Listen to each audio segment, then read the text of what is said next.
जय माता दी दोस्तों, आप सभी का मेरे YouTube चैनल पर स्वागत है। मैं पूजा पांडे आपके साथ। कैसे आप सब? आई होप आप सब बहुत अच्छे हो। माता रानी की कृपा आप सब पर बनी रहे। दोस्तों, आज का वीडियो मैं लेकर आई हूँ देवशनी एकादशी के ऊपर।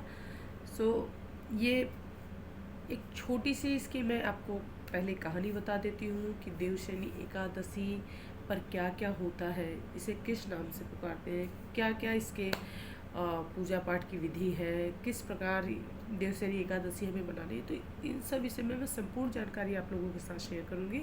तो उम्मीद करूँ वीडियो आपको ज़रूर पसंद आएगी। वीडियो पसंद आए लाइक करिए, शेयर करें, चैनल पर नए हो सब्सक्राइब जरूर करिएगा, बेल आइकन को प्रेस करिएगा और दोस्तों के साथ शेयर करना बिल्कुल ना भूलें। दोस्तों, सबसे पहले बता देती हूँ कि देवशनी एकादशी का क्या है, हम इसे देवशनी एकादशी क्यों कहते हैं। अब आपको बता देती हूँ कि भगवान विष्णु, श्री हरि विष्णु नारायण जी 4 महीने के लिए योग निद्रा में जाते हैं, यानी अब शेषनाग की शैया पर विश्राम करते हैं। क्षीर सागर में वो 4 महीने के लिए सोते हैं। इसलिए तो सर्वप्रथम देव मतलब नारायण उनकी शैली मतलब वो सोते हैं 4 माह के लिए। इसे चतुर्मास भी कहते हैं। इसे देवशनी एकादशी भी कहा जाता है। और प्रबोधिनी एकादशी के दिन ठीक 4 महीने के बाद भगवान श्री हरि विष्णु जी देव उठनी एकादशी के दिन प्रभु जाग जाते हैं। आषाढ़ की इस एकादशी में श्री हरि विष्णु नारायण अपना सारा कार्यभार, नारायण विष्णु का क्या कार्य है सभी लोग जानते हैं कि श्री हरि विष्णु जी जगत के पालनहार हैं। वो पूरी सृष्टि के पालनहार हैं, पालन पोषण करते हैं। तो अपना ये सारा कार्यभार वो भोलेनाथ को सौंप के और वो 4 महीने के लिए विश्राम करने के लिए यानी कि सोने के लिए चले जाते हैं। इसीलिए इसे देवशनी एकादशी कहा गया है, क्योंकि सभी जानते हैं नारायण के देव अपने इष्ट देव भगवान देवादिदेव महादेव को मानते हैं। तो महादेव को अपना सारा कार्यभार देकर प्रभु योग निद्रा में चले जाते हैं। इसके पीछे बहुत सारी मान्यताएं हैं, बहुत सारी कथाएं भी हैं, वो मैं आपके साथ शेयर करूंगी। देवशनी एकादशी से जो भी ग्रह नक्षत्र होते हैं जैसे सूर्य, चंद्रमा, शुक्र वगैरह सब, इनके अंदर का जो तेज होता है वो कम हो जाता है नारायण के योग निद्रा में चले जाने से। इसीलिए कोई भी मांगलिक कार्यक्रम नहीं होंगे 4 महीने तक। विवाह, शादी या कोई भी ऐसी मांगलिक कार्यक्रम जो होते हैं वो नहीं किए जाते हैं। सारे मांगलिक कार्यक्रम सब बंद हो जाएंगे। अब जब प्रबोधिनी एकादशी यानी देव उठनी एकादशी पर जब श्री हरि भगवान विष्णु जागेंगे तब से सारे शुभ और मांगलिक कार्यक्रम होने लगते हैं। तो अभी देवशनी एकादशी पर हमें कोई भी शुभ और मांगलिक कार्य नहीं करने होते, जैसे गृह प्रवेश हुआ, जैसे कि विवाह शादी हुआ, ऐसे कोई भी कार्यक्रम नहीं किए जाएंगे। जैसे कि मैंने आपको बता दिया, जैसे विवाह के कोई भी कार्यक्रम संस्कार हो वो नहीं होता और कोई भी धार्मिक अनुष्ठान भी नहीं होता। अब मैं आपको बताती हूँ कि देवशनी एकादशी कब है, कब मुहूर्त है। ये विषय में मैं आपको बताती हूँ। तो देवशनी एकादशी की शुरुआत 29 जून को हो रही है। 29 जून की भोर में, पहले भोर में 3:18 से शुरू हो जाएगी और इसका समापन 30 जून को है सुबह 2:42 में। और पूजा का मुहूर्त जो है इसमें सुबह के समय शुभ मुहूर्त में पूजा की जाती है और शाम के समय बहुत जन देवशनी एकादशी पर प्रॉपर तरीके से ईंट से अगर आप देखेंगे तो प्रॉपर अच्छे से कुंड की तरह तैयार करते हैं और उसमें देव को लिटाया जाता है और प्रॉपर उसमें जवारे उगाए जाते हैं, प्रॉपर पूजा किया जाता है। हमारे यहाँ इस ढंग से पूजा नहीं होती कि देव को सुलाया जाता हो, देव को उठाया जाता हो। ये होता है हमारे यहाँ। मैं जैसे पूजा करती हूँ वो मैं आपको बता देती हूँ कि संपूर्ण पूजा विधि क्या रहेगी। बहुत साधारण तरीके से मैं करती हूँ, क्योंकि वैसा ना मैंने अपने माँ बाप को कभी करते हुए देखा था, नहीं यहाँ ससुराल में मैंने किसी को देखा है। तो हमारे उस ढंग से देवशनी एकादशी की पूजा नहीं की जाती। हम श्री हरि भगवान विष्णु का सुबह सुबह आप उठ जाइए, घर की साफ़ सफाई करके अपने नहा धो के तैयार होकर आप मंदिर में साफ़ सफाई कर लीजिए, सभी सामग्री को इकट्ठा कर लीजिए। पूजा पाठ की जो भी सामग्रियाँ होती हैं, जैसे भगवान श्री हरि विष्णु जी के लिए आपको पीले वस्त्र, पीले फूल और पीले फल की व्यवस्था करनी चाहिए। षोडशोपचार से हमें जो पूजा करनी होती है, मैंने पूजा पाठ के सामग्री कई बार आपके साथ शेयर किया है। सो वही पूजा पाठ की सारी सामग्रियाँ होंगी। पिछले साल मैंने आपको पूरा प्रॉपर तरीके से लिस्ट भी आपके साथ शेयर की थी, मैं लिंक आपके साथ ज़रूर शेयर करूँगी। सो आप वहाँ से वीडियो वॉच कर सकते हैं। और आप सबसे पहले मंदिर में जाके चौकी लगा लीजिए। चौकी लगाकर चौकी पर पीले वस्त्र बिछा लीजिए। और केले का पेड़ अगर आपके पास है तो आप वो भी रख सकते हैं, नहीं तो केले का पत्ता आप लगा सकते हैं। और भगवान विष्णु की मूर्त रख लीजिए। सबसे पहले उनका ध्यान करिए। आप नीचे एक आसन दीजिए अच्छत से। अष्टदल कमल आप बना सकते हैं, उसमें भगवान का ध्यान करिए। उन्हें विराजमान करके उन्हें स्नान कराइए पंचामृत से, जल से, पंचामृत से, फिर जल से स्नान करा के भगवान को अच्छे से पोंछ कर उन्हें वस्त्र, उपवस्त्र धारण करवाइए। उन्हें केसर, चंदन, अष्टगंध तिलक लगाइए, पीला चंदन लगाइए।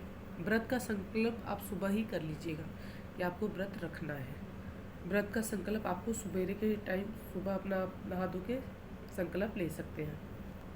पीले वस्त्र कोशिश करिएगा पीले वस्त्र धारण करें। नहीं पीले वस्त्र धारण कर सकते हैं तो आप लाल कलर का भी वस्त्र धारण कर सकते हैं।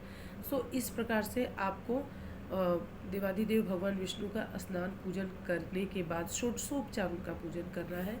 और स्नान करा लेने के बाद उन्हें वस्त्र, इत्र वगैरह सब समर्पित करके चंदन टीका लगा के पुष्प माला अर्पण करने के बाद आपको पूजा कर लेनी है। धूप दीप नैवेद्य चढ़ाना है, पान का बीड़ा आप चढ़ाइए, प्रभु को दक्षिणा चढ़ाइए, आरती करिए, कथा पढ़िए एकादशी की। इस प्रकार से आपको पूजन करना है। शाम के समय आपको चौकी, जिस चौकी पे आपने विराजमान कर रखा है, और मंत्र भी होता है। सो आप मंत्र नहीं बोलना चाहें तो आप हाथ जोड़कर प्रार्थना कर सकते हैं। हे प्रभु, आप 4 महीने के लिए विश्राम करने जा रहे हैं। प्रभु, हम आपको अपने जीवन को हम प्रभु आपको समर्पित करते हैं, तो आप हमारा ख्याल रखिएगा। अपने घर परिवार सुख शांति के लिए प्रार्थना करते हुए हम भगवान को सिंपली आप बोल दीजिए, जैसे उठाते समय उठो देवा जागो देवा, देन ऐसे हम श्री हरि भगवान विष्णु को निद्रा में जाने के लिए कहते हैं। भगवान, अब आप विश्राम कर सकते हैं। और देवाधिदेव महादेव की भी साथ में आप पूजा करना चाहें तो कर सकते हैं। देवाधिदेव महादेव की भी पूजा की जाती है। सो इस प्रकार से शाम के भी समय आप स्नान नहीं कराएं, आप पुष्प उतार के दोबारा आप चाहे पुष्प वगैरह चढ़ा सकते हैं। हाँ, बहुत जन कलश की भी स्थापना करते हैं, तो आप चाहे कलश की स्थापना कर सकते हैं। और इसी प्रकार से आपको कलश की भी पूजन करनी है। देन अगले दिन आप कलश उठा सकते हैं, और भगवान विष्णु की जो भी मूर्त आपने लिए पूजा की थी, वो अगले दिन आप चौकी पे से उठा के अपने मंदिर में विराजमान कर सकते हैं। सो इस प्रकार से पूरी पूजा होती है और व्रत आपका रहेगा। एकादशी में नमक न खाएं, नमक नहीं खाया जाता, बाल नहीं धोया जाता। और वैसे भी कल गुरुवार है, तो गुरुवार के दिन हम बाल नहीं धोते। सो इस प्रकार से आपको पूजन करना है। एकादशी के दिन चावल तो बिल्कुल न बनाएं। कोशिश करें कि आप व्रत हैं, अगर आप व्रत नहीं रह रहे हैं तो भी आप चावल बिल्कुल न बनाएं। और उस दिन लहसुन प्याज वगैरह या तामसी भोजन का उपयोग बिल्कुल न करें। झूठ कपट निंदा से आप दूर रहें, और नाखून बाल ये सब नहीं कट करें। तो गुरुवार भी है और प्लस देवशैनी एकादशी भी है। हर एकादशी पर कुछ चीज़ों के लिए वर्जित किया गया है। आप चाहें तो कलश की स्थापना कर सकते। अगर आप नहीं चाहते कलश की स्थापना करने, तो श्री हरि भगवान विष्णु को आप श्रीफल जरूर चढ़ाइएगा। और श्रीफल आप चढ़ा सकते हैं देवाधिदेव महादेव और भगवान विष्णु को। आप भगवान विष्णु की विधिवत पूजा करने के बाद आप चाहें तो जगराता कर सकते हैं, कीर्तन कर सकते हैं, विष्णु सहस्त्र नाम का जाप कर सकते हैं, भगवान विष्णु की स्तुति कर सकते हैं। सो इस प्रकार के आप पूजा पाठ पूर्ण करने के बाद आप रात्रि तक भगवान का भजन कीर्तन करिए, आरती करिए। और अब मैं आपको बता देती हूँ कि कुछ सामग्री, जैसे कि शॉर्टकट में बात बता देती हूँ। वैसे जो मेरे सब्सक्राइबर हैं, मेरा छोटा सा परिवार है, वो जानते हैं पूजा पाठ की मोस्टली पूजा पाठ की सामग्री एक ही होती है। पूजा पाठ की क्या क्या सामग्री लगती है वो हर बार मैं वीडियो आप लोगों के साथ ज़रूर शेयर करती हूँ। सो इस प्रकार से सबसे पहले आपको भगवान श्री हरि विष्णु की मूर्ति फ़ोटो जो भी आप लेना चाहें वो आपके ऊपर है। यथाशक्ति तथा भक्ति, पुष्प, नारियल, सुपारी, फल, लौंग, धूप, दीप, घी, पंचामृत, अक्षर, तुलसी दल अवश्य ले लें, क्योंकि भगवान श्री हरि भगवान विष्णु के प्रसाद में तुलसी दल का होना अति आवश्यक है। अक्षत नहीं चढ़ेगा क्योंकि कल एकादशी है। एकादशी में अक्षत का उपयोग नहीं किया जाता। हाँ, आप इसकी जगह चाहें तो आप सफ़ेद तिल ले सकते हैं, सफ़ेद तिल जरूर चढ़ाया जाता है। और चंदन, मिष्ठान, फल, तो कोशिश करें कि पीली मिठाइयों का उपयोग करें, पीला फल लें, वस्त्र पीले कलर का ही वस्त्र धारण करें।